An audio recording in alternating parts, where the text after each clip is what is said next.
நெல்லை வள்ளியூர் அருகே 2 கார்கள் மோதிக்கொண்ட விபத்தில் 4 பேர் பலியாகி இருக்கிறார்கள். 2 பெண்கள் உட்பட 4 பேர் பலியாகி இருக்கக்கூடிய சோக சம்பவம் அரங்கேறி இருக்கிறது. இது தொடர்பான விவரங்களை செய்தியாளர் சிவமணி வழங்க கேட்கலாம். சிவமணி, விபத்து தொடர்பான விவரங்களை பகிர்ந்துக்கலாம்.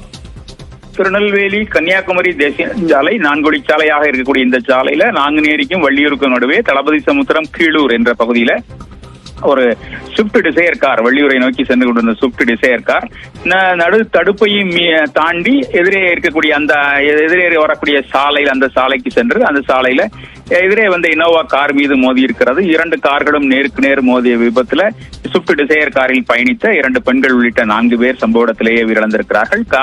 ஸ்விஃப்ட் டிசையர் கார் அப்பளம் போல நொறுங்கி இருக்கிறது. அந்த பகுதியை சார்ந்த மக்கள் அந்த விபத்தில் சிக்கிய மக்களை மீட்பதற்கான நடவடிக்கையில் ஈடுபட்டு காவல்துறைக்கு தகவல் தெரிவிக்கப்பட்டிருக்கிறது. ஏர்வாடி காவல்துறையினர் சம்பவ இடத்துக்கு விரைந்து வந்து மக்களை அந்த காயம்பட்ட இனோவா காரில் இருக்கக்கூடிய காயம்பட்ட மக்களை அருகில் இருக்கக்கூடிய மருத்துவமனைக்கு அழைத்து சென்றிருக்கிறார்கள். 4 பேர் உயிரிழந்த நிலையில் அவர்கள் உடலை மீட்டு திருநெல்வேலி அரசு மருத்துவக் கல்லூரி மருத்துவமனைக்கு அனுப்பி வைத்திருக்கிறார்கள். அவர் யார், எந்த ஊரிலிருந்து எங்கே சென்றார்கள் என்பது குறித்த தகவல்கள் தற்போது வரை வெளியாகவில்லை. அது குறித்த விசாரணை தற்போது வரை நடைபெற்று வருகிறது. விரைவில் அந்த தகவல்கள் வெளியாகும் என எதிர்பார்க்கப்படுகிறது.